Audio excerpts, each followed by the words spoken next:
حي على الفلاح.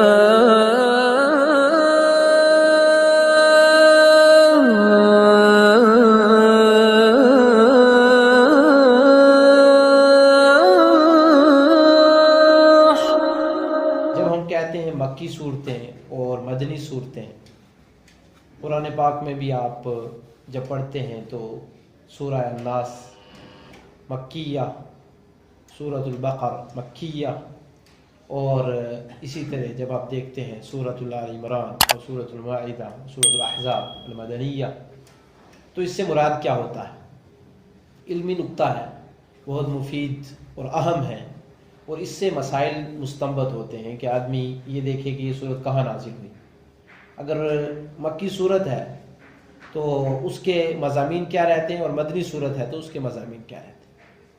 تو مکی صورتوں کے جو اہم مضامین ہیں وہ توحید باری تعالیٰ، رسول اللہ صلی اللہ علیہ وسلم کی صدق نبوت، اور آپ صلی اللہ علیہ وسلم کی توثیق، آخرت پر مکمل یقین رکھنا، اور رب تعالیٰ نے اپنی تمام نشانیاں اور براہین، اور رب تعالیٰ نے تمام امم سابقہ کے جو واقعات بیان کیے، اس کے پس منظر میں جو بڑا موضوع نکل کے آتا وہ یہ کہ رسول اللہ صلی اللہ علیہ وسلم کے مخاطبین میں سے ایسی قومیں تھیں، ایسے لوگ تھے، ایسے مذاہب باطلہ تھے کہ جو آخرت پہ یقین نہیں رکھتے تھے، وہ رب کو رب مانتے تھے، لیکن ان کے عقیدے کے مطابق یہ تھا کہ جب ہم مر جائیں گے اور مٹی ہو جائیں گے پھر ہم زندہ کیے جائیں گے، یہ محال ہے، اس بات کو ہم تسلیم نہیں کرتے۔ تو اس سوچ کو اور اس عقیدے کے بطلان کے لیے جو مکی صورتیں ہیں وہ اپنے اندر مضامین رکھتی ہیں، اور اس کے تعلق سے آیات بینات نازل ہوئی۔ سورہ شرح بھی جو ہے مکی ہے، اس کے اندر بڑا مضمون پیارے رسول صلی اللہ علیہ وسلم کے اوپر جو نعمتیں اللہ پاک نے کی ان کی یاد دہانی، اور ساتھ ساتھ میں جس ماحول میں وہ لوگ جی رہے تھے، بڑی قسم پرسی کی حالت میں، بڑی قلیل تعداد کے اندر فقر و فاقہ کی زندگی، اس صورت کے اندر یہ بشارت سنائی جا رہی ہے کہ یہ دن ایسے نہیں رہیں گے، اب چھٹ جائیں گے، یہ دن بدل جائیں گے، اللہ کی سنت غالب آئے گی، تلک الایام نداولها بین الناس ان مع العسر یسرا کی بشارت سنائی گئی۔ تو بنیادی طور پہ یہ بڑا مضمون پیارے رسول صلی اللہ علیہ وسلم کو یہ بشارت دی جا رہی ہے اس صورت کے اندر کہ یہ جو مشکل کے دن ہیں یہ ختم ہو جائیں گے، اور آپ آسانیوں کی طرف، اور آپ کے ماننے والوں کو اب آسانیاں دی جائیں گی، ہجرت کی شکل کے اندر اور کشادگیوں کی شکل کے اندر، اور تاریخی واقعات بہت زیادہ ہیں، میں وہ آخر میں آپ سے بیان کروں۔ سب سے پہلے ہم آتے ہیں اس کے شان نزول کی طرف، کہ یہ جو سورہ شرح ہے اس کا شان نزول کیا ہے۔ تفسیر ابن کثیر رحمہ اللہ نے اور بعض دوسرے مفسرین نے دو واقعات کو ذکر کیا ہے بڑے وثوق کے ساتھ۔ پہلا واقعہ انہوں نے ذکر کیا کہ جو مکہ کے اندر لوگ تھے، صحابہ اور رسول اللہ صلی اللہ علیہ وسلم کے ماننے والے صحابیات مبشرات، لوگ کفار قریش ان کو ان کی عیالت کا، ان کے فقر کا، ان کی تنگیوں کا، قسم پرسی کا تانا دینے لگتے، بھئی تم اچھے خاصے لوگ تھے، تمہارا دیکھو نا بزنس بھی ختم ہو گیا، اب تم لوگوں سے الگ تھلگ بھی ہو گئے، تمہارے کوئی رشتے بھی نہیں کر رہا ہے، غریب بھی ہو گئے تم لوگ۔ جیسے آج کل کوئی توحید کو اپنا لے، اس کے ساتھ گاؤں میں کیا حالت ہوتی ہے، بالکل بعین یہ صورت اسی کے بارے میں یوں سمجھ لیجئے کہ نازل ہوئی ہے، اور اسی کو اس کی کیفیت بتا رہی ہے۔ یوں وہ تانے دینے لگے، اور یہ بات ایک دکھی انسان کے لیے دکھ تو بڑی چیز ہے، لیکن جب اس کے اوپر تانا آتا ہے تو زخم تازے ہو جاتے ہیں، انسان کانپ سا جاتا ہے۔ بعض دفعے ونسأل اللہ علیہ وسلم کچھ لوگ ثابت قدم رہتے ہیں اور کچھ لوگ پھر جاتے ہیں، پیچھے ہٹ جاتے ہیں۔ تو اس طرح کا ان کو سامنا جب کرنا پڑا تو رب تعالیٰ نے اس صورت کو نازل فرمایا، اور اس کے اندر یہ بشارت سنائی کہ اب غریبی، فقر و فاقہ، یہ تنہائیاں، یہ قید کی زندگی، یہ سب کچھ ختم ہو جائے گا، اور اللہ آسانیوں کو لے کر آئیں گے۔ پہلا شان نزول کا جو قول ہے وہ یہ ہے مفسرین کا۔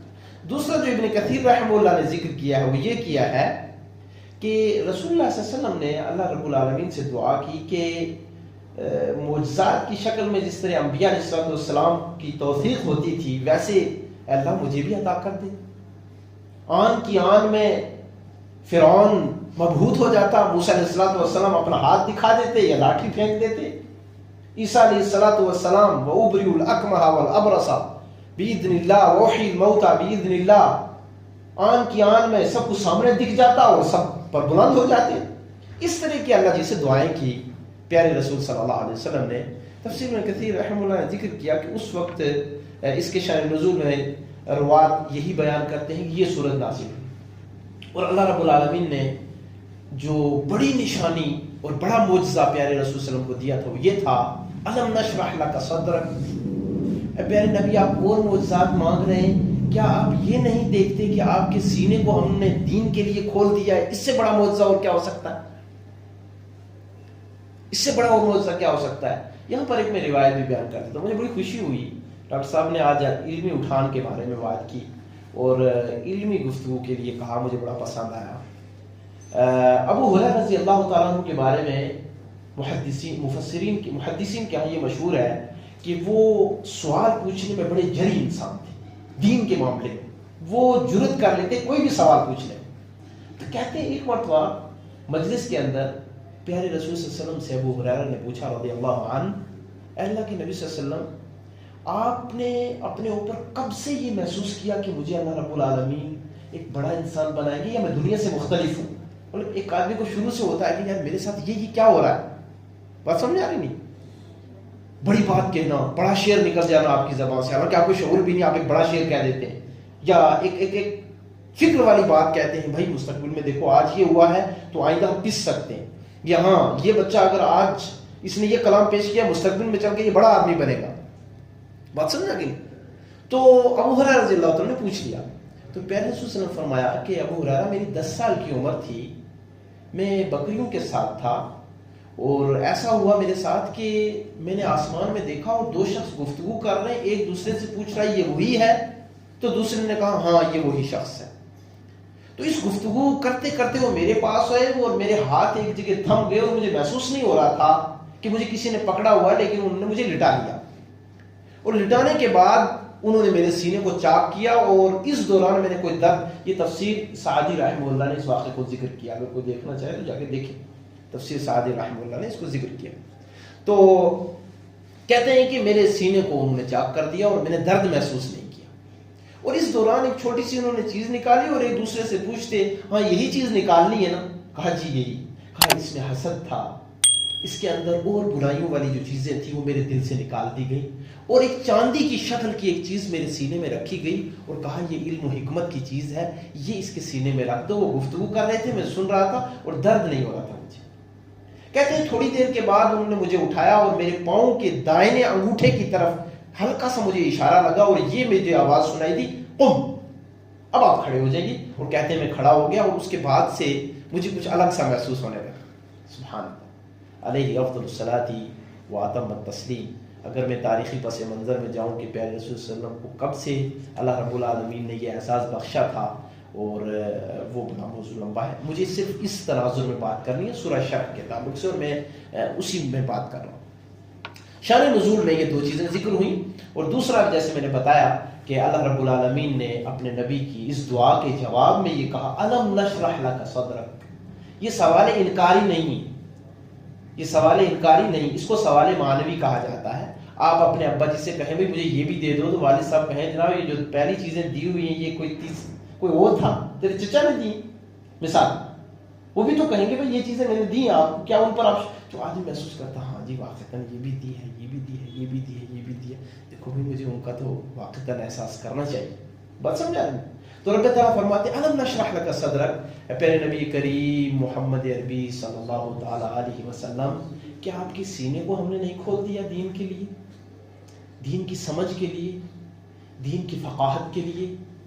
یہ قرآن سینے میں آپ کے جو محفوظ ہے, اور ہماری باتیں جو آپ کو ضبط ہو رہی ہیں, یہ معمولی سی بات ہے؟ بھائی آج کوئی یہ دعویٰ کر سکتا ہے کہ اس نے پورا دین سینے میں محفوظ کر لیا ہے؟ تو پیارے نبی کے سینے میں تھا صلی اللہ علیہ وسلم. اور پھر فرمایا الم نشرح لک صدرک. اس کی دوسری تفسیر مفسرین نے یہ کی کہ کیا آپ کے سینے کے اندر ہمدردی اور رحمت نہیں ہم نے بھر دی؟ پوری دنیا کی رحمت اور شفقت اور محبت ایک طرف اور پیارے رسول صلی اللہ علیہ وسلم کی محبت ایک طرف. وما ارسلناک الا رحمۃ للعالمین. جن و انس پوری مخلوقات سے آپ کو محبت تھی اور ہر ایک کے لیے آپ تڑپتا ہوا دل رکھتے تھے. فلعلک باخع نفسک علی آثارہم ان لم یؤمنوا بہذا الحدیث اسفا. بات سمجھ آ رہی ہے؟ تو الم نشرح لک صدرک، کیا آپ ان نعمتوں کی طرف نہیں دیکھ رہے ہیں جو ہم نے آپ پر کی ہیں؟ اور یہ کسی معجزے سے کم نہیں، یہ کسی معجزے سے کم نہیں. میرے خیال میں 12 بجے تک تاکہ وہ درس جو ہے وہ ختم ہو، اسی ترتیب سے ہم آگے چلیں. بھائیو، یہ جو لم ہے فعل مضارع پر جب داخل ہوتا ہے تو ماضی منفی کے معنی میں کر دیتا ہے. جب ہم لم، لما، لام ام، لا نہیں، ان شرطیہ، ان کو کہتے ہیں حروف جازمہ. فعل مضارع پر داخل ہوتے ہیں، اس کے آخر کو جزم، الم نشرح، ہا کے اوپر جو جزم ہے یہ لم کی وجہ سے. اور اس کا معنی گو کہ یہ فعل مضارع ہے اور فعل مضارع حال یعنی پریزنٹ اور فیوچر کے بارے میں بات کرتا ہے، یعنی حال و مستقبل کے بارے میں بات کرتا ہے. لیکن یہ ماضی کے بارے میں کب بات کرنے لگ جاتا ہے؟ کہ جب اس کے اوپر لم داخل ہو. یعنی جو ما فعل کا معنی ہے یا ما نشرح کا معنی ہے وہی لم نشرح کا معنی ہے. کیا ہم نے نہیں کیا؟ یعنی کہ رب تعالیٰ نے یہ اتنی بڑی نعمت پہلے سے کی ہوئی تھی جس کا بار بار رب تعالیٰ پیارے رسول صلی اللہ علیہ وسلم کو احساس کروا رہے تھے. جیسے ہمارے نبی نے، پیارے محمد صلی اللہ علیہ وسلم نے ہمیں یہ احساس دلوایا کہ نعمتان مغبون فیہما کثیر من الناس الصحۃ والفراغ. دو ایسی نعمتیں ہیں کہ جن کی بہت انسان ناقدری کرتا ہے، بہت ناقدری کرتا ہے، اور وہ ہے صحت، جوانی، اور اس کے ساتھ ساتھ خالی وقت کا ہونا. آپ خوش نصیب ہیں، ڈاکٹر صاحب کو اللہ جزائے خیر دے، یہ جو میرے چھوٹے بھائی ہیں ان کو اللہ جزائے خیر عطا فرمائے. آپ لوگ بڑے خوش نصیب ہیں کہ آپ اپنے اس وقت کو، جو خالی وقت تھا، اس کو آپ صحیح جگہ استعمال کر رہے ہیں. اللہ اس کو قبول و منظور فرمائے، اس کے اندر ثابت قدمی عطا کرے. لیکن عمومی اگر امت کا حال جو تنزلی کی طرف جا رہا ہے، جانتے اس کا سبب کیا ہے؟ خالی وقت کا صحیح نہ استعمال کرنا، بلکہ اپنے قیمتی وقت کو بھی ضائع کرنا. نماز کے وقت ٹیلی ویژن دیکھنا، یوٹیوب دیکھنا، اس وقت کھیلنا. بات سمجھ آ رہی؟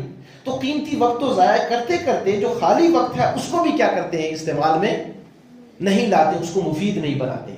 یہ تنزل، پیارے رسول صلی اللہ علیہ وسلم فرمایا سب سے زیادہ ناقدری کوئی شخص کرے گا تو وہ ان چیزوں کی کرے گا. بات چل رہی تھی ایک ایسی نعمت جو ہم پر اللہ نے کی ہوئی ہے، ہم اس کا احساس نہیں کر رہے ہیں، رب تعالیٰ ہمیں احساس دلا رہے ہیں. تو پیارے رسول صلی اللہ علیہ وسلم پر جو بڑی نعمتیں اللہ تعالیٰ نے کی، ان کچھ نعمتوں کا ذکر اس صورت کے اندر ہو رہا ہے. پہلی آیت کا ترجمہ، الم نشرح لک صدرک. اے پیارے رسول صلی اللہ علیہ وسلم، کیا ہم نے آپ کے سینے کو دین کے لیے نہیں کھول دیا اور آپ کے اندر شفقت و رحمت نہیں بھر دی؟ فبما رحمت من اللہ لنت لهم. پیارے رسول صلی اللہ علیہ وسلم کو رب تعالیٰ نے فرمایا تیرے رب کی قسم، یہ اللہ کا خصوصی انعام ہے، آپ نرم ہیں، آپ پر ہم نے یہ انعام کیا ہے، احسان کیا ہے. اچھا جانتے ہو یہ آیت کب نازل ہوئی؟ کون بتائے گا مجھے؟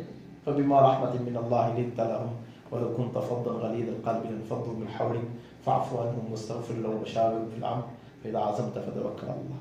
کیونکہ یہ سمجھنا بے حد ضروری ہے. رسول اللہ صلی اللہ علیہ وسلم پر جو بڑے انعامات ہوئے ان میں سے یہ کیا ہے؟ میں کیا کہنا چاہ رہا ہوں کہ آپ کے سینے میں اللہ نے نرمی، محبت، شفقت، درگزر کرنا یہ بھر دیا تھا. اور اس کی سب سے بڑی مثال قرآن میں یہی آیت ہے.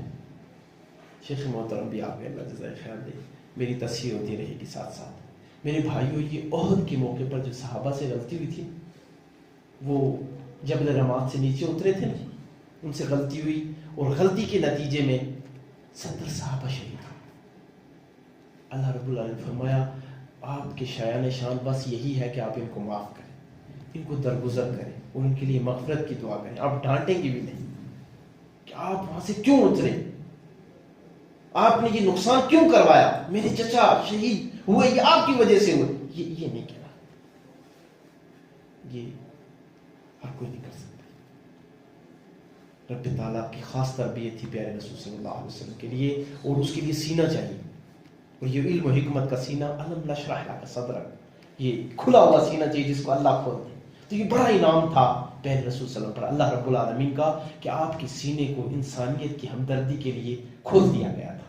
علم و حکمت کے لیے کھول دیا گیا تھا، دین کی سمجھ کے لیے اور دین کو سمجھانے کے لیے کھول دیا گیا تھا. کسی نے آ کر کہا ایک لفظ میں دین سمجھائیے، آپ نے سمجھایا. کسی نے کہا ایک جملہ بتا دیجئے، بس کہا جی میں دین اس طرح سے لے کر آگے چلوں گا. کہا ٹھیک ہے بھائی آپ ایسا لے کر چلیں. اور صحابہ سے کہا کسی کو جنتی دیکھنا ہو تو وہ دیکھ لو جو واپس جا رہا ہے.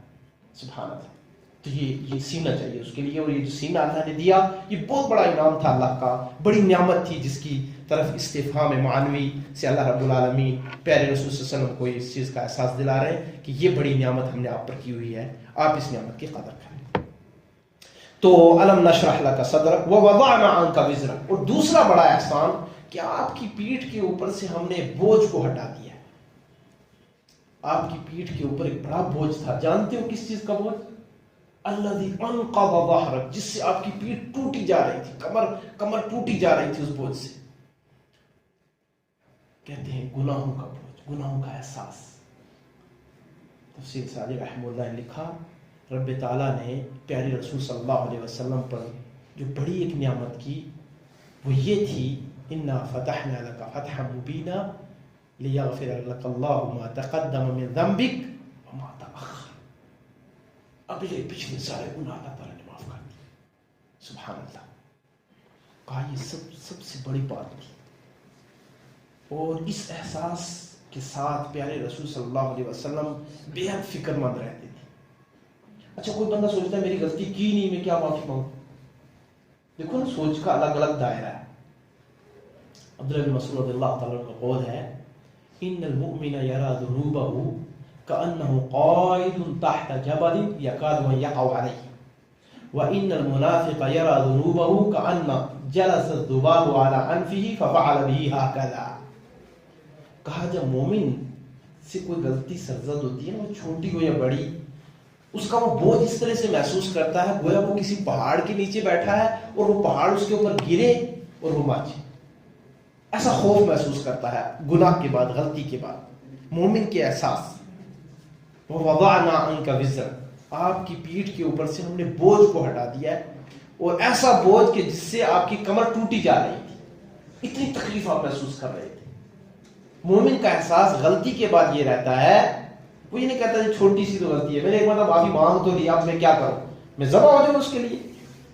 میرے ایک پڑوسی تھے ماسٹر جی تھے، وہ ایک مرتبہ اپنا قضیہ لے کر آئے کہ انہوں نے شیخ ایسا ہے کہ میرے اور میرے بھائی صاحب کی تھوڑی سی کہا سنی ہو گئی. میں نے ایک دو مرتبہ معافی مانگ بھی لیا، پھر بھی وہ معاف نہیں کرتے، اب میں اور کیا کر سکتا ہوں. تو بیسک میں اصول الدعوہ سے فارغ ہوں، تو علم النفس ہم نے پڑھا ہے. تو تربیہ کے اندر اور علم النفس کے اندر ایک بڑی بات یہ آتی ہے کہ مان لیں کسی وقت آپ کسی کو کوئی جملہ کہتے ہیں بڑا سخت ہوتا ہے، آپ کہتے ہیں میں نے معافی مانگ لی، لیکن اس جملے کی سختی کا آپ اندازہ نہیں لگا سکتے. کیا اس کے سینے سے وہ جو آپ نے جملہ کہا اس کی سختی ختم ہو جائے گی؟ ٹھیک ہے آپ کی معافی آنے کے بعد معاملات ٹھیک ہو سکتے ہیں، لیکن سینے سے وہ سختی دور ہو جائے، یہ اس کے لیے وقت چاہیے. اس کے لیے آپ کو بڑی لمبی خدمت کرنی پڑے گی. اس کے لیے اپنے آپ کو ثابت کرنا پڑے گا کہ واقعی آپ غلط تھے اور اس پر آپ شرمندہ ہیں، اب بھی اور تب بھی، اور آخر تک رہیں گے. یہ نہیں ہوگا کہ جناب آپ نے جا کے کہا جی مجھے معاف کر دو، میں نے معافی مانگ تو لی تھی، اب میں کیا کروں. الذی انقض ظہرک. اور پھر اگر وہ رب کے حق میں ہو اور پھر شخص مومن ہو، اس کے پاس ایمان بھی ہو، تو وہ تو ہر وقت تڑپتا رہتا ہے جیسے مچھلی کم پانی میں تڑپے. الذی انقض ظہرک. رب تعالیٰ نے یہ گناہ کا احساس پیارے رسول صلی اللہ علیہ وسلم کے پاس کتنا سخت تھا اور مومنوں کے پاس کیسا ہوتا ہے. میں نے عبداللہ بن مسعود رضی اللہ تعالیٰ عنہ کا قول بتایا اور کہا منافق گناہ کرنے کے بعد یہ محسوس کرتا ہے گویا اس کے ناک پر ایک مکھی بیٹھی تھی، اس نے ایسے کیا بس وہ اڑ گئی، اس نے سوچا غلطی تھی، آئی گئی، ختم ہو کیا. انسان ہی تو کرتا رہتا ہوں، کوئی مسئلہ نہیں. لوگ بھی تو کرتے ہیں. وہ یہ نہیں سوچتا کہ میں نے جو کی ہے اس کا انجام یا اس کا سوال جواب مجھے دینا ہو. نہیں. تو گناہوں کا احساس پیارے رسول صلی اللہ علیہ وسلم کو کتنا تھا. اور رسول اللہ صلی اللہ علیہ وسلم پر یہ دوسری بڑی نعمت تھی اللہ کی طرف سے کہ اگلے اور پچھلے گناہ اللہ رب العالمین نے معاف کر دیے تھے. مجھے یاد آیا یہ دعا کرنی چاہیے، اللہ میرے اگلے اور پچھلے گناہ معاف کر دے. یہ سنت ہے، اس پس منظر میں آپ یہ بات یاد رکھیں، یہ سنت ہے. تو ہماری ماں عائشہ رضی اللہ تعالی عنہا کے بارے میں آتا ہے کہ ایک مرتبہ آپ رسول اللہ صلی اللہ علیہ وسلم بہت خوش تھے، تو ہماری ماں نے کہا اللہ کے نبی میرے لیے دعا کر دیجیے، میرے لیے کیا کر دیجیے، دعا کر دیجئے. تو پیارے رسول صلی اللہ علیہ وسلم نے فرمایا اللہم اغفر لعائشہ ما قدمت وما اخرت وما اسررت وما اعلنت. یہ 4 جملے کہے. ہماری ماں اتنے خوش ہوئے کہ مسکرائے اور ہنسے اور آپ کی گود میں گر گئے. تو پیارے رسول صلی اللہ علیہ وسلم نے فرمایا کہ آپ کو یہ دعا اچھی لگی؟ کہا اللہ کے رسول بہت اچھی لگی اور میرے دل میں اتنی ٹھنڈک پہنچی کہ اب تو مجھے اللہ نے بخش دی کہ اللہ میری عائشہ کو بخش دے، اس کے اگلے گناہ پچھلے گناہ چھپے ہوئے اور اعلانیہ سب گناہوں کو اللہ معاف کر دے. تو پیارے رسول صلی اللہ علیہ وسلم نے فرمایا عائشہ اگر آپ کو یہ بات اچھی لگی تو میں آپ کو ایک اور بات بتاتا ہوں. کہا کیا؟ کہا میں ہر وقت اپنی امت کے لیے بھی یہی دعا کرتا ہوں. سبحان اللہ کہ اللہ میری امت کے اگلے گناہ پچھلے گناہ ڈھکے ہوئے اور اعلانیہ سب کو اللہ معاف کر دے. علیہ افضل الصلاۃ و اتم التسلیم.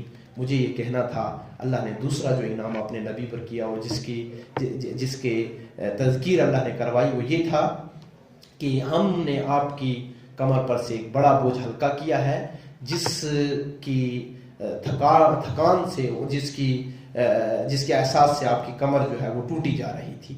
اور اس کے بعد رب تعالیٰ نے پیارے رسول صلی اللہ علیہ وسلم کو فرمایا وَرَفَعْنَا لَكَ ذِكْرَكَ.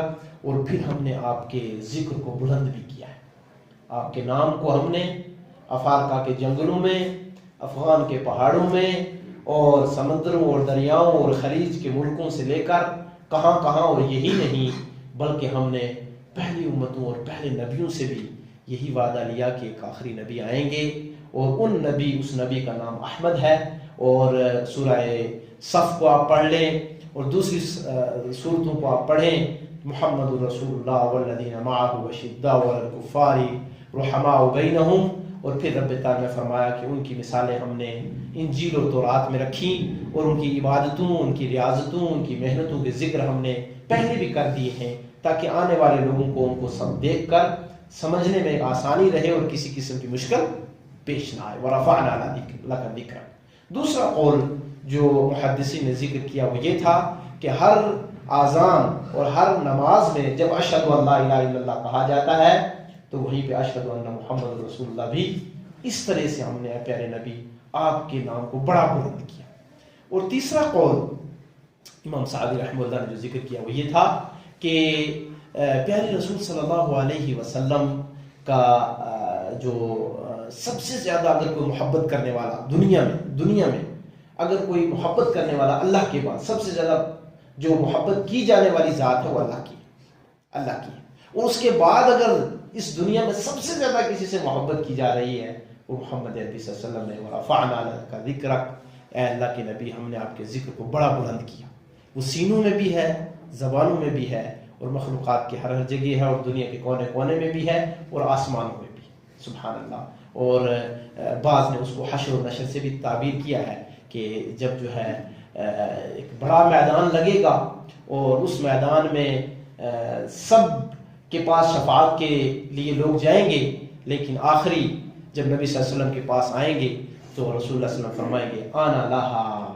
ہاں یہ کام میرا، اس کے لیے اللہ نے مجھے اجازت دی ہے اور میں اس کا مستحق ہوں. آنا لہا یعنی میں شفاعت کروں گا اور میری سفارش سنی جائے گی. اور اس کے بعد کی بات آگے کی ہے. باہر کیف ورفعنا لک ذکرک کی ایک بڑی لمبی تفسیر ہے، بڑا لمبا موضوع ہے اور خلاصے کے طور پہ یہ تمام اقوال میں نے آپ کے سامنے رکھے. اس کے بعد رب تعالیٰ نے فرمایا فَإِنَّ مَعَ الْعُسْرِ يُسْرًا إِنَّ مَعَ الْعُسْرِ يُسْرًا. بس بے شک یاد رکھیں مشکل کے بعد آسانی ہے اور پھر مشکل کے بعد آسانی ہے. خوبصورت بات، سب سے بڑی علمی بات یہاں پر مفسرین نے یہ کی کہ العسر کو معرفہ لایا گیا اور یسر کو نکرہ. معرفہ یعنی خاص. کہتے ہیں کبھی بھی کسی بھی آسانی، کسی بھی مشکل کے اوپر کبھی جو ہے 2 آسانیاں آ جائیں گی اور 2 آسانیاں یا اس سے زائد آئیں گی. انما العسر یعنی عسر ایک ہے، عسر خاص معرفہ لائے ایک ہے لیکن یسر کو نکرہ لائے. اس کا معنی یہ ہے کہ آپ کی ایک مشکل کے بعد ایک آسانی نہیں آئے گی، 2 سے آئیں شروع ہوں گی اور پتہ نہیں کتنی اللہ لائے گا. یعنی دیکھو صرف ہجرت تک مشکل تھی اور ہجرت کے بعد صرف یہی آسانی نہیں تھی، آپ بے خوف ہو گئے. دیکھو نا ہجرت تک خوف کا سب سے بڑا ایک جو بڑی مشکل تھی وہ خوف تھا، محفوظ نہیں تھا. اور ہجرت ہونے کے بعد ایسا نہیں کہ آپ کو وہ خوف چھٹ گیا، آپ کی بھوک بھی ختم ہوئی، آپ کی پیاس بھی ختم ہوئی، آپ کو گھر بھی ملا، آپ کو باغ بھی ملے، آپ کو سواریاں بھی ملی، اور عزت و شرف بھی ملا، یہی نہیں بلکہ سلطنت بھی ملی، اور اس کے بعد نہ جانے کہاں کہاں پر آپ کے سکے جم گئے۔ تو یہ مشکل کے بعد آسانیاں، کہتے ہیں کہ یہ مشکل معرفہ ہے، یعنی ایک ہے، لیکن یسر کو نکرہ لائے ہیں رب سبحانہ و تعالیٰ نے، نکرہ اس کو استعمال کیا ہے، یعنی بہت ساری اللہ آسانیاں لائیں گے، لیکن اس مشکل میں آپ نے صبر کر، وہ جو ایک مشکل زندگی میں آتی ہے۔ مان لیجیے ایک شخص بیمار ہے، یہ اس کی زندگی کی مشکل ہے، واقعتاً بڑی مشکل ہے، لیکن جب وہ ٹھیک ہو جاتا ہے، وہ صرف ٹھیک ہی نہیں ہوتا بلکہ بہت ساری اور آسانی ہے، وہ کمانے میں لگتا ہے، وہ عبادت بھی صحیح طرح سے کرنے لگتا ہے، کل تک کھا پی نہیں سکتا تھا، کھا پی بھی لیتا ہے، اور بہت ساری ترقی کرتا ہے۔ بندہ دیکھ کے پوچھتا ہے ارے یار تو وہی تھا،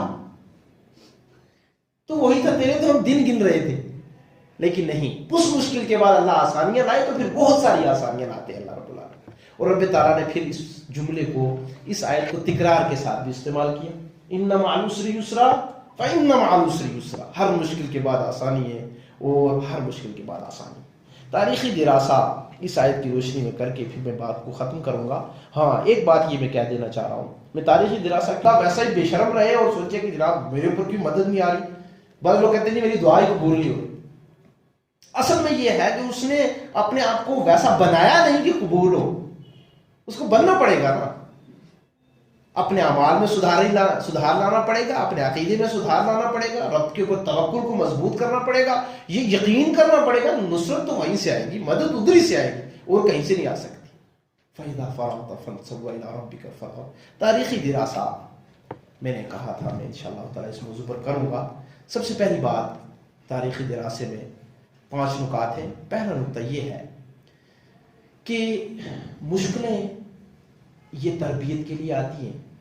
اللہ رب العالمین مومن، اچھا یہ ابن قیم رحمہ اللہ بڑا خوبصورت لکھا ہے اس میں، اور مجھے یاد ہے غالباً شیخ عثیمین رحمہ اللہ کو میں نے پڑھا، انہوں نے کہا، ان سے یہ پوچھا گیا کہ بھئی کیسے معلوم ہوگا کہ ایک شخص کی زندگی میں پریشانی ہے یہ ہے، یا اس کو وہ کسی پریشانی میں مبتلا ہو گیا ہے، وہ اس کو نعمت سمجھے یا نقمت سمجھے۔ دیکھو مومن کے لیے کوئی پریشانی، کوئی دکھ، کوئی تکلیف، کوئی نقص، کوئی کسی قسم کی آزمائش، وہ رحمت ہے، اور اس پر اس کے مقام بلند ہوتے ہیں، گناہ معاف ہوتے ہیں، درجات بلند ہوتے ہیں۔ اب یہ آدمی کیسے سمجھے کہ یہ میرے لیے رحمت ہے اور میرے مقام بلند ہونے کے لیے نازل ہوئی ہے، یا یہ میرے گناہوں کی سزا ہے؟ تو بڑا خوبصورت نظر آتی ہے۔ کہا دیکھیں جی، اگر وہ اس آزمائش کے بعد اپنے حالات بہتر کر لیتا ہے، پہلے سے اور اچھا بن جاتا ہے، تو گویا یہ جو اس کے لیے آزمائش تھی نا، یہ رحمت تھی، اور اس کے گناہ کی معافی کے لیے نازل ہوئی تھی، اور اس کے درجات کو بلند کرنے کے لیے، مزید اس کے گناہوں کو دھونے کے لیے آئی تھی۔ اور اگر آزمائش کے بعد مزید بگڑ جاتا ہے، مزید خراب ہو جاتا ہے، مزید اور بے راہروی کا شکار ہو جاتا ہے، تو اس کو سمجھنا چاہیے کہ یہ جو پہلی سزا یہ گناہوں کی سزا تھی، اور ان گناہوں کے ساتھ ساتھ مزید وہ اپنے لیے وبال آگے بھی تیار کرنے لگ جاتا ہے۔ اس طرح کا انہوں نے جواب دیا، اور یہ بات بڑی اہم ہے، سمجھنے کے قابل ہے۔ مشکلوں کے بعد آسانی اللہ رب العالمین کی سنت ہے۔ آزمائش کا آ جانا رب تعالیٰ کی طرف سے یہ ایک قانون ہے، جو قانون ہمیشہ ہر چیز میں رہا ہے، انسانوں ہی میں نہیں بلکہ جانوروں میں بھی، بلکہ اللہ رب العالمین کے جو بھی دوسری نعمتیں ہیں ان میں بھی۔ اور رب تعالیٰ نے فرما بھی دیا، وَلَنَبْلُوَنَّكُمْ بِشَيْءٍ مِّنَ الْخَوْفِ وَالْجُوعِ وَنَقْصٍ مِّنَ الْأَمْوَالِ وَالْأَنفُسِ وَالثَّمَرَاتِ وَبَشِّرِ الصَّابِرِينَ۔ یہاں سب سے بڑی بات جو سمجھنی ہے وہ یہ ہے کہ یہ جو قانون ربی ہے یہ ایسا رہا کہ سابقہ میں بھی اس کا ذکر ملتا ہے۔ سورہ بقرہ کو اگر آپ پڑھیں گے تو ان قوموں کے اندر جو اللہ رب العالمین نے پریشانیاں نازل کیں اور یہ آزمائشیں رکھیں اور مشکلوں کو ان کے اوپر لا کر کھڑا کیا، اس کا نقشہ یا ان تمام چیزوں کا ذکر رب تعالیٰ نے اس طرح سے فرمایا، مَسَّتْهُمُ الْبَأْسَاءُ وَالضَّرَّاءُ وَزُلْزِلُوا حَتَّى يَقُولَ الرَّسُولُ وَالَّذِينَ آمَنُوا مَعَهُ مَتَىٰ نَصْرُ اللَّهِ۔ تو میں یہ مومنوں کی بات کر رہا ہوں، میں یہ عام بات نہیں کر رہا، مومنوں کی بات کر رہا ہوں کہ ان کو پریشانیوں نے گھیرا، اور اس طرح سے گھیرا کہ تکلیفیں، بھوک، پیاس، بیماریاں، ہر طرف سے وہ اتنے پریشان ہوئے یہاں تک کہ وہ زلزلوا جھنجھوڑ دیے گئے. ایک چیز سے نکل نہیں پا رہے تو دوسرے سے نکل نہیں پا رہے تو تیسرے. اس طرح آزمائشوں نے آ کر گھیرا. حتی یقول الرسول والذین آمنوا معه متی نصر اللہ. مومن ہی نہیں، مومن کے ساتھ رسول بھی اس سوچ میں آ کر کھڑے ہو گئے کہ یا اللہ وہ تیری مدد کب آئے گی جس نے تو نے وعدہ کیا ہو، وہ کب آئے گی، اب کب آئے گی، اتنا کچھ تو ہو گیا. الا ان نصر اللہ قریب. اللہ جی فرماتے ہیں ہاں اللہ کی مدد قریب ہے. یہ ایک ثبوت تھا. دوسرا سورہ یوسف کے اندر رب تعالیٰ نے اس کا نقشہ، اس آزمائشوں کا اس طرح سے، ان مشکلوں کا اس طرح سے بیان کیا. حتی اذ استیأس الرسل وظنوا انہم قد کذبوا جاءہم نصرنا. یہاں تک کہ رسول مایوس ہوئے اور انہوں نے یہ یقین کر لیا کہ ہمیں تو جھٹلا دیا گیا ہے، یعنی قوم اب ہم پر ایمان نہیں لائے گی. وہ مایوس اس وجہ سے نہیں ہوئے کہ اللہ کی رحمت نہیں آئے گی، مایوسی اس وجہ سے ہوئی کہ یہ قوم ان کو مناتے ان کو تبلیغ کرتے ان کو سمجھاتے یہاں تک ہم پہنچ چکے ہیں اور ان پر اثر نہیں ہو رہا ہے. ان کو یقین ہونے لگا کہ ہمیں تو جھٹلا دیا گیا، اب یہ لوگ ہماری بات نہیں مانیں گے. جاءہم نصرنا. اللہ جی فرماتے اس وقت پھر ہماری مدد آئی. جب بندہ چاروں طرف سے نا امید ہو جاتا ہے، پھر امید جو اللہ رب العالمین کی طرف سے آتی ہے اور مدد آتی ہے، اس کی لذت بھی الگ ہوتی ہے اور اس کا احساس بھی انسان کو پھر زندگی بھر رہتا ہے. اس طرح کے مواقع جو ہے بار بار ذکر ہوئے. دوسرا بڑا نقطہ میں یہ بھی بتاؤں، مشکلوں کی عمر بہت کم رہتی ہے. مشکل زندگی میں آ جاتی ہے، یہ بات درست ہے، اس پر ثابت قدم رہیں، اللہ رب العالمین سے آسانیاں مانگیں اور یہ یاد رکھیں کہ اس کی عمر بڑی تھوڑی ہے، بہت کم ہے. سورہ طلاق میں اللہ رب العالمین نے فرمایا سَيَجْعَلُ اللَّهُ بَعْدَ عُسْرٍ يُسْرًا. صاحب تفسیر صاحب ابن کثیر اور دوسرے ذکر کرتے ہیں اس کے جواب میں ھذا وعد اللہ، یہ اللہ کا وعدہ ہے. اور سین جو ہے ہمیں عربی زبان کے اندر یہ قریب کا معنی دیتا ہے. سین کے دو تین معنی آتے ہیں. ایک سین جو ہے طلبیہ، جیسے ہم استغفر اللہ کہتے ہیں نا، تو استغفر اللہ میں جو سین ہے نا، یہ خود بخود آپ کو یہ معنی دے رہا ہے اے اللہ میں تجھ سے بخشش طلب کرتا ہوں. اس کو کہتے ہیں سین طلبیہ. اور ایک سین ہے جو القریب کا معنی دیتا ہے، قریب کا معنی دیتا ہے. وہ جس طرح سے میں نے یہ بتایا سَيَجْعَلُ اللَّهُ بَعْدَ عُسْرٍ يُسْرًا، تو کہتے ہیں یہ اللہ کا وعدہ ہے کہ ہر مشکل کے بعد اللہ تعالیٰ آسانی لا کر رہیں گے. یہ اس سے معلوم ہوتا ہے کہ کسی بھی مشکل کی عمر بہت تھوڑی ہے. کسی کے پاس غریبی ہے وہ یہ نہ سوچے میں ہمیشہ غریب رہوں گا، نہیں، اللہ سے یقین رکھے، اللہ رب العالمین اس کی اس مشکل سے اس کو نجات دلائیں گے. کوئی بیمار ہے وہ یہ نہ سوچے جناب میں اب تو مرتے تب تک بیمار ہی ہوں، نہیں، ایسا نہیں. اس بیماری کی عمر بھی بہت کم ہوتی ہے. اسی طرح سے کسی دوسرے شخص کی زندگی میں کوئی بھی، تو اس کو یہ یاد رکھنا چاہیے میرے اللہ نے وعدہ کیا ہے مشکل کے بعد وہ آسانی نہیں آسانیاں لائیں گے. اس کا ترجمہ بھی ایسے ہی کریں کہ ہر مشکل کے بعد آسانیاں آتی ہیں، ایسا نہ کو آسانی آتی ہے. میں نے کہا نا کہ نکرہ آیا ہے اور اس کا میں نے ترجمہ بھی کر کے آپ کو بتایا. سورہ شرح کے اندر بھی یہی معنی ہے. جیسے میں نے بتا دیا کہ مشکلوں کے جو سال تھے، کسی کے 10 سال رہے، کسی کے 8 سال رہے، جو جب بھی مسلمان ہوا، لیکن جب ہجرت آئی تو اس کے بعد تمام آسانیوں کو ساتھ لے کر آئی. یہ یاد رکھنی چاہیے. عبداللہ بن مسعود رضی اللہ تعالیٰ عنہ کہتے ہیں لو کان العسر فی جحر لتبعه اليسر. اگر ایک مشکل کسی بل میں پڑی ہو یا بل میں جا کر چھپ جائے، کوئی بھی مشکل، مثال دی انہوں نے، کوئی مشکل اگر ایک ایسی چیز ہو کہ جو بل میں جا کر چھپ جائے، اس کو کوئی دیکھ نہ سکتا ہو، لتبعه اليسر، آسانی وہاں تک اس کا پیچھا کرے گی اور وہاں سے نکال کے لائے گی اور اللہ رب العالمین اس کے لیے آسانی کر دے. مشکل ایسی نہیں کہتے جی او جی اب تو کوئی نہیں، اب کوئی کام نہیں آ سکتا، نہیں، ایسا نہیں. اللہ رب العالمین احکم الحاکمین سے کوئی چیز ڈھکی چھپی نہیں ہے. اچھا، رسول اللہ صلی اللہ علیہ وسلم نے فرمایا، ہم اور ہمارے ماں باپ ان پر قربان، فَإِنَّ الْفَرَجَ مَعَ الْكَرْبِ وَإِنَّ مَعَ الْعُسْرِ يُسْرًا. تکلیفوں کے بعد اللہ آسانیاں لاتے ہیں اور مشکل کے بعد اللہ رب العالمین آسانیوں کو انسان کی زندگی میں دیتے ہیں. تاریخی پس منظر اگر آپ دیکھیں ابراہیم علیہ السلام کی زندگی کو لے لیجئے کہ آپ کو جلانے کے لیے ایک پارلیمنٹ بنائی اور ایک پارلیمنٹ میں یہ بل پاس ہو گیا جناب ان کو آپ جلا دیجئے ہر ریگو ونسور آ رہا تھا. دیکھو کتنی بڑی بات ہے. میں نے پیچھے بنگلور میں ایک پروگرام تھا, میں نے کہا تھا کہ آج کل جو قانون بن رہے ہیں کیسے کیسے قانون ہیں, اس سے پہلے بھی قانون بنتے رہے ہیں, اور میں آگے فرعون نے اپنی پارلیمنٹ میں کیا کیا مسلمانوں کے خلاف پاس کیا اس کا بھی ذکر کروں گا. لیکن تمام قوانین کے آگے رب ذوالجلال احکم الحاکمین نے جب بندہ مومن کے لیے آسانیوں کو رکھا اور اس آسانی کو لا کر کھڑا کیا کہ تمام قوانین فیل ہو گئے.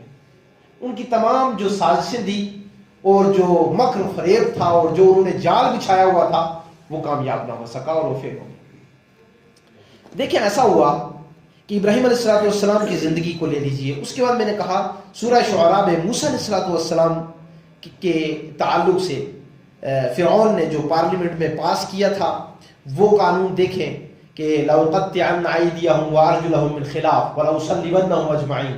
سولی پر چڑھائیں گے ان کو ہم جو ایمان لے آئے ہیں, ان کا دایاں ہاتھ اور بایاں پاؤں کاٹیں گے اور ایسی ایسی ان کو سزائیں دیں گے.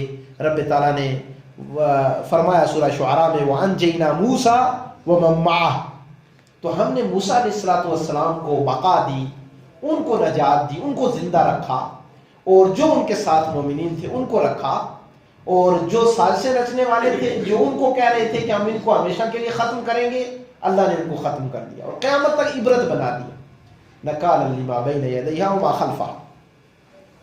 میرے بھائیوں, میں آخری نقطے پر آ رہا ہوں, وہ یہ ہے کہ ان بشارتوں کو پانے کے لیے ہمیں چند نکات یا چند چیزوں پر عمل کرنا بے حد ضروری ہوگا. فَإِذَا فَرَغْتَ فَانْصَبْ وَإِلَىٰ رَبِّكَ فَارْغَب. آسانیاں ایسے نہیں آ جاتی, آسانیاں بڑا وقت لگتا ہے. جیسے میں نے سورہ بقرہ اور سورہ یوسف کے آیات بینات آپ کے سامنے پیش کی کہ رسول اور رسول کے ساتھ جو مومنین تھے وہ یہ گمان کرنے لگے تھے آخر وہ اللہ کی مدد کب آئے گی, وہ کب آئے گی.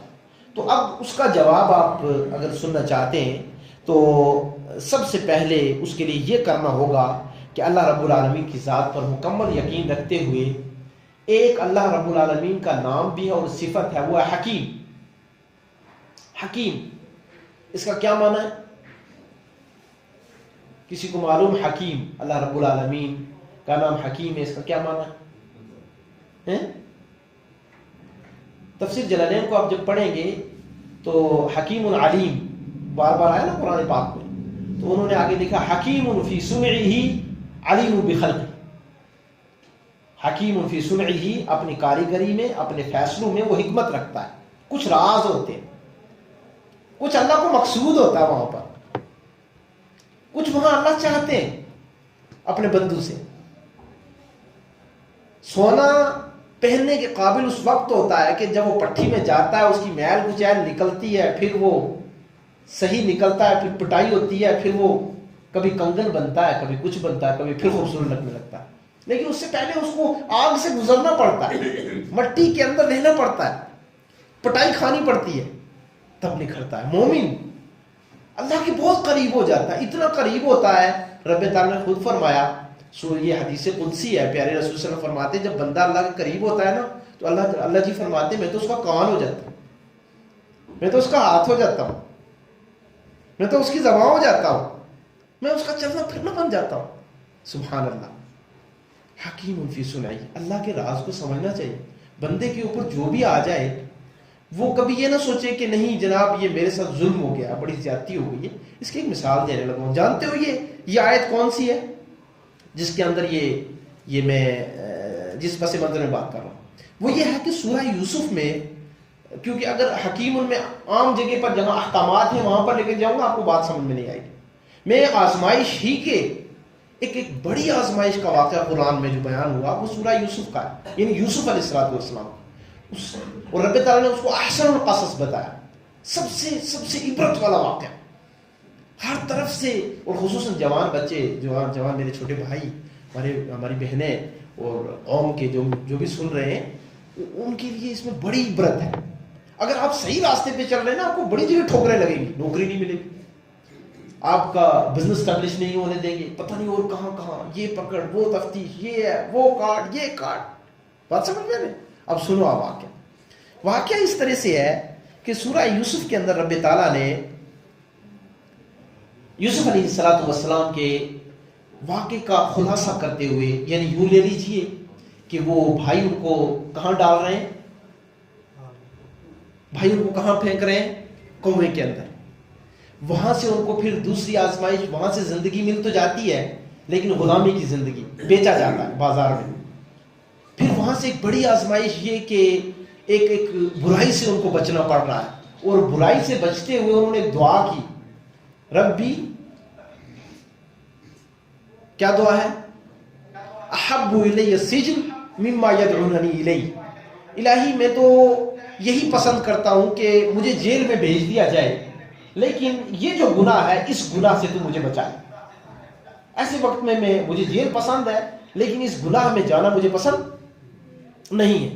یہ ایک اور بڑی آزمائش، اور اس بڑی آزمائش میں کتنے سال، اور یہ کہنا بڑے آسان ہے قید کی زندگی، لیکن قید کی زندگی کتنی مشقت بھری زندگی، ان تمام آزمائشیں، آزمائش در آزمائش در آزمائش، اپنے ماں باپ سے دوری، وہ کس حالت میں ہے، زندہ ہیں یا مر گئے ہیں، اپنے بھائیوں سے دوری، تنہائیوں کی زندگی، کوئی رازدار نہیں، کوئی کچھ نہیں، ان ربی لطیف لما یشاء، رب سبحانہ و تعالیٰ نے آخر میں اس واقعے کے اس طرح سے خلاصہ کیا کہ جب یوسف علیہ السلام کو پھر سلطنت ملی، یہ تمام پریشانیاں ختم ہوئیں اور اتنی بڑی آسانی ہوئی کہ اس کی مثال دی جانے لگی، خزانے کے مالک کا بڑی شہرت ہوئی، اور ایک بڑا علم دیا گیا جو معجزے کے طور پہ تھا، کسی اور کے پاس نہیں تھا، حاکم بھی آ کر محکوم بنتے، غلام بن کے وہ علم حاصل کرتے،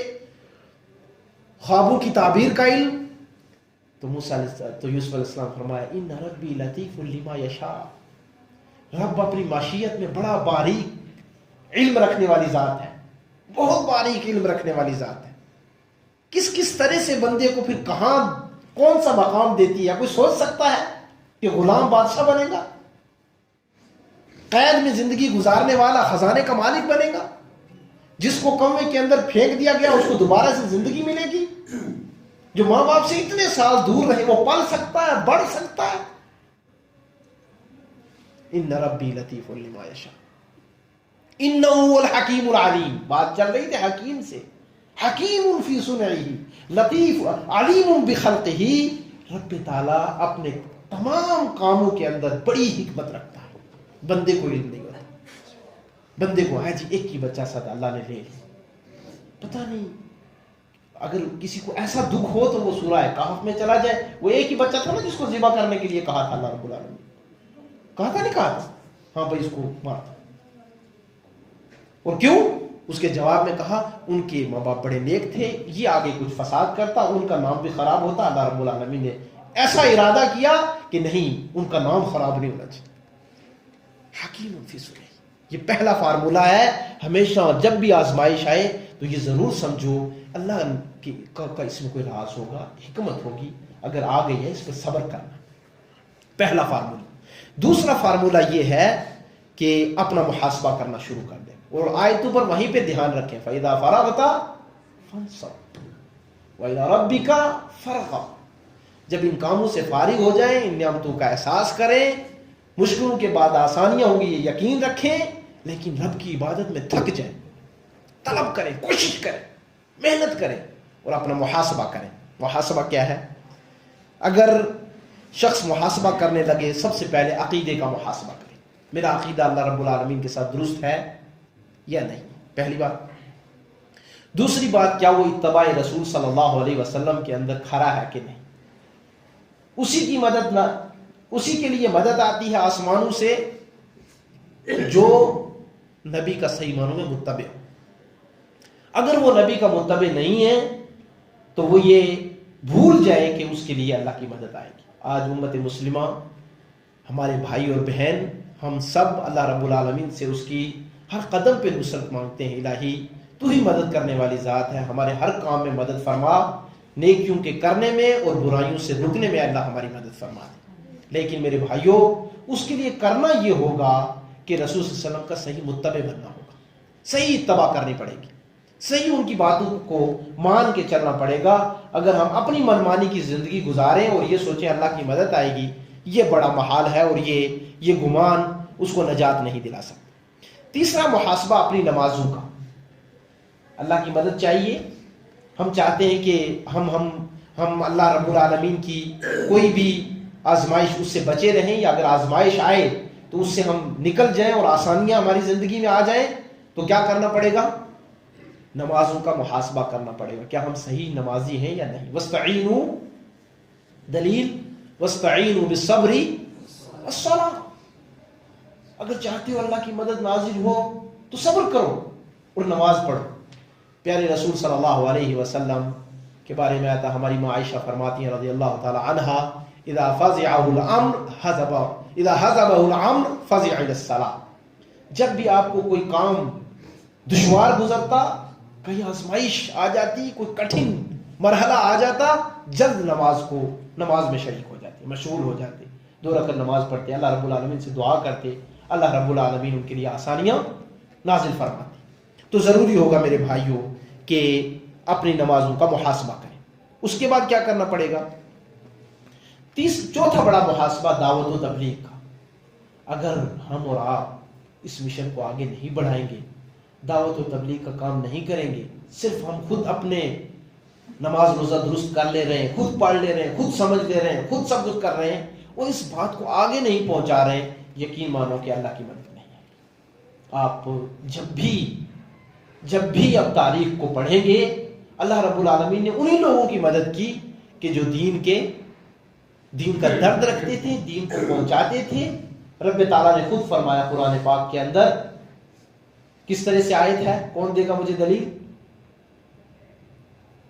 ان تنصروا اللہ ینصرکم ویثبت اقدامکم، تم اللہ کی دین کی مدد کرو، اس کو پہنچاؤ، سیکھو، سکھاؤ، تبلیغ کرو، دعوت دو، خیر کی بات کو پہنچانے کے لیے سفر کرو، ایک دوسرے کو سمجھانا، دوسروں تک بات کو پہنچانا، اس فکر کو زندہ رکھنا، اس فکر پر چلنا۔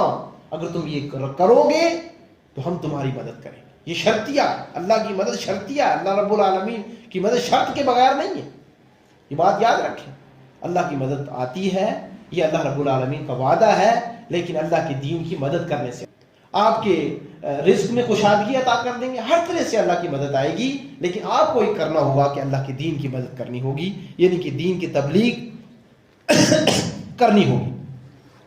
اس کے بعد اللہ کی مدد نازل ہونے کے لیے نازل ہو، اس کے لیے تیسرا بڑا فارمولہ یہ ہے، اللہ پر کامل توکل بندے کا رہنا چاہیے۔ رب ذوالجلال نے فرمایا وَمَن يَتَوَكَّلْ عَلَى اللَّهِ فَهُوَ حَسْبُهُ، جو اللہ رب العالمین پر بھروسہ کرے کہ اللہ ہی میری مدد کرے گا، تو اللہ فرماتے ہیں فَحَسْبُهُ، تو اللہ اس کے لیے کافی ہے، اللہ رب العالمین اس کے لیے کافی ہے۔ اور ابن رجب رحمہ اللہ نے بڑی پیاری تفسیر کی، کہا یعلق قلبہ للہ، اپنے دل کو ہمیشہ اللہ سے لٹکا کے رکھے، اللہ سے جوڑ کے رکھے بندہ۔ توکل کا معنی اگر کسی نے سمجھنا ہے، ابن رجب رحمہ اللہ کا یہ قول یاد رکھو، یعلق قلبہ للہ، ہمیشہ اپنے دل کے اندر اللہ رب العالمین کو رکھے، خوشی ہے اس کی نسبت اللہ کی طرف کرے، الحمدللہ الذی بنعمتہ تتم الصالحات۔ اس وقت کبھی یہ نہ سوچے کہ نہیں یہ کچھ میں نے کمال کیا تب مجھے یہ خوشی ملی ہے، نوکری ملی ہے، روزی ملی ہے، فلاں جگہ عزت ملی ہے، نہیں، بلکہ یہ اللہ کا شکر ہے۔ میں حدیث پڑھ رہا تھا، یہ جامع الصغیر کی حدیث ہے، جس میں پیارے رسول صلی اللہ علیہ وسلم فرمایا کہ یفرح الرب تعالی، رب تعالیٰ اس وقت خوش ہوتے ہیں جب بندہ کسی نعمت کو کھاتے ہوئے کیا کرتا ہے، بسم اللہ، اور اس کے بعد کہتا ہے الحمدللہ۔ اس وظیفے سے رب تعالیٰ خوش ہوتے ہیں کہ میرے بندے نے میری تعریف بیان کی، میرا شکر ادا کیا، اس نعمت کو میری طرف منسوب کیا کہ یہ جو کی جو نعمت ملی ہے یہ میرے اللہ کی طرف سے ملی ہے۔ تو میرے بھائیوں، توکل کا معنی یہ ہے ہمیشہ انسان کا دل اللہ رب العالمین سے جڑا رہے۔ اس کے بعد آخری چیز وہ یہ ہے کہ انسان کی زندگی میں کبھی مایوسی نہ آئے۔ اندھیروں میں بھی روشنی کی اپنے اپنے اپنے دل کے اندر یہ رکھنا، یقین رکھنا کہ روشنی بھی اللہ کی ذات لے کر آئے گی، اندھیرا ہمیشہ نہیں رہے، یقین جانیں۔ سورہ یوسف کے اندر جب آپ یہ دیکھیں گے، وہی واقعہ بیان کر رہا ہوں اور میں دلائل کے طور پہ وہی آزمائش کے واقعات لا رہا ہوں۔ سورہ یوسف کے اندر یعقوب علیہ السلام کا ایمان دیکھیں اگر آپ، اور جو واقعات کے بعد اللہ رب العالمین فرماتے ہیں نا کہ اس سے تذکیر پکڑو یا اس سے عبرت حاصل کرو، وہ یہی عبرتیں ہیں جو حاصل کرنی ہے اور جو پکڑنی ہے۔ تو یعقوب علیہ السلام نے جب یہ کہا کہ مجھے اپنے بیٹے کی خوشبو آ رہی ہے، تو بچوں نے کہا کہ یہ تو آپ وہی پرانی بات ہے، وہی پرانی باتیں، اب بھی آپ یہ ختم نہیں کر رہے ہیں امید کی جناب، اب کہاں بیٹا، کون سا بیٹا؟ انہوں نے کہا تھا عسى الله ان يجمعني جميعا، مجھے اب بھی یقین ہے کہ میرا اللہ تم سب کو اکٹھا کر کے ایک جگہ مجھے دے گا، یہ مجھے اب بھی یقین ہے، یہ یقین۔ نا امیدی زندگی میں کبھی نہیں آنی چاہیے، کبھی بھی نہیں ہونا چاہیے، کبھی مایوس نہیں ہونا چاہیے۔ اگر ایک بندے کے اندر یہ یقین ہے اور یہ نا امیدی اور مایوسی، اس کو تو کفر بتایا گیا، انہ لا یئس من روح اللہ الا القوم الکافرون۔ کافر شخص مایوس ہوتا ہے، مومن کیوں ہوتا ہے؟ اس کو پتا ہے کہ میں اس اللہ کا ماننے والا ہوں جو ایک ہے، وہ مجھے ضرور کامیاب کرے گا اور آسانیاں میرے لیے لائے گا۔ میرے بھائیوں، یہاں پر ایک واقعہ میں آپ کو خلاصے کے طور پہ کرنے کے بعد، خلاصے کے طور پہ ایک واقعہ بیان کرنے کے بعد درس کے اختتام کا اعلان کروں۔ فَإِذَا فَرَغْتَ فَانْصَبْ وَإِلَىٰ رَبِّكَ فَارْغَب، میں نے کہا اور یہ تمام دلائل اس روشنی میں دیے کہ اللہ کی مدد اللہ کی عبادت میں لگ جانے سے آتی ہے، اللہ رب العالمین کی مدد محنتوں اور کوششوں سے آتی ہے، رجوع اللہ سے آتی ہے، محاسبہ سے آتی ہے، توکل کرنے سے آتی ہے، اللہ رب العالمین سے کامل امید رکھنے سے آتی ہے۔ میں آپ کو خلاصے کے طور پہ جو واقعہ بیان کرنے جا رہا ہوں، یہ جیسے میں نے کہا کہ پریشانی کے یا دکھ کے یا تکلیف کے پیچھے ایک بڑی خوشخبری رہتی ہے، اس میں یہ واقعہ میں بیان کر رہا ہوں۔ اور سورہ طٰہٰ میں رب تعالیٰ نے فرمایا، یہاں پر بھی اسی بات کا ذکر ہو رہا ہے کہ اس کی سرکشیوں میں، اور جو سرکشی اور ظلم کا طریقہ تھا ان میں سے ایک یہ طریقہ بھی تھا کہ بنو اسرائیل کے بچوں کو ذبح کرتے اور ان کی عورتوں کو زندہ رکھتے۔ اِنَّهُ كَانَ مِنَ الْمُفْسِدِينَ، اللہ جی فرماتے کہ بے شک فرعون بڑا فسادی تھا اور فسادیوں میں سے ایک تھا۔ اس پورے کے پورے فرعون کی اس سازشوں، فرعون کی اس بڑی بڑی ظالمانہ حرکتوں کے پیچھے ایک بڑی بشارت تھی، بہت بڑی ایک بشارت تھی، جس کے بارے میں اللہ تعالیٰ اس طرح فرما رہے ہیں، وَنُرِيدُ أَن نَّمُنَّ عَلَى الَّذِينَ اسْتُضْعِفُوا۔ اللہ رب اللہ فرماتے پھر ہم نے بھی ایک ارادہ کیا، ہم نے بھی ایک فیصلہ کیا۔ وہ کیا تھا؟ أَن نَّمُنَّ عَلَى الَّذِينَ اسْتُضْعِفُوا، جو سب سے کمزور طبقہ تھا نا بنو اسرائیل، میں نے کہا نا بنو اسرائیل کے لیے وہ فیصلہ تھا، ایسا نہیں تھا کہ سب کے لیے تھا۔ شیعہ بہت سارے گروہ تھے فرعون کے ماننے والے، ان میں سے ایک یہ تھے، اور ان کے لیے انہوں نے فیصلہ کیا تھا کہ ان کے بچوں کو ذبح کر دیا جائے، عورتوں کو زندہ کیا جائے، سب سے کمزور طبقہ یہ تھا۔ اور ان کے بارے میں رب تعالیٰ فرماتے وَنُرِيدُ أَن نَّمُنَّ عَلَى الَّذِينَ اسْتُضْعِفُوا، سب سے کمزور طبقے کے بارے میں ہم نے یہ فیصلہ کیا کہ ہم ان پر اب احسان کریں، ان کو مشکلوں سے نکالیں، اور ہم کیا کریں ان کے ساتھ؟ وَنَجْعَلُهُمْ أَئِمَّةً وَنَجْعَلُهُمُ الْوَارِثِينَ، ہم ان کو قوم کے امام بنائیں گے اور آنے والی نسلوں کے بہتر وارث بنائیں گے۔ زمین کا وارث سے لے کر خاندانی وراثت تک اب جس کی بقا رہے گی وہ یہ کمزور طبقہ ہوگا کہ جس کو فرعون نے اس طرح سے ستایا اور اتنے ظلم کے تمام قوانین ان کے اوپر نافذ کی۔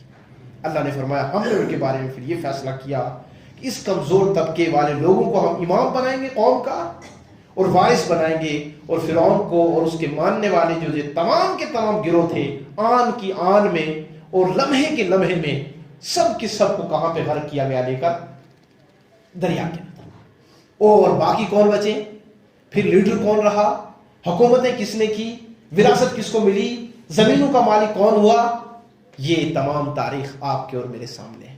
خلاصہ کلام سورہ شرح کا رب سبحانہ و تعالیٰ نے اس سورت کے آغاز ہی سے سوال معنوی رکھا کہ لوگوں پیارے رسول صلی اللہ علیہ وسلم کو یہ ارشاد ہوا کہ ہم نے آپ پر جو بڑے احسانات کیے ان میں یہ تھا کہ آپ کے سینے کو دین کے لیے کھولا، آپ کے سینے میں علم و حکمت بھر دی، رحمت و شفقت کا منبع، اور وہاں سے دریا پھوٹنے لگا، اور اس دریا، اس رحمت کے دریا کی مثالیں اتنی بھری پڑی ہیں کہ ایک میں نے مائی عائشہ رضی اللہ عنہا کے لیے جو دعا، اور وہی دعا امت کے لیے جو کی اور کرتے رہے آخر وقت تک، اس کی ایک میں نے مثال بھی دی۔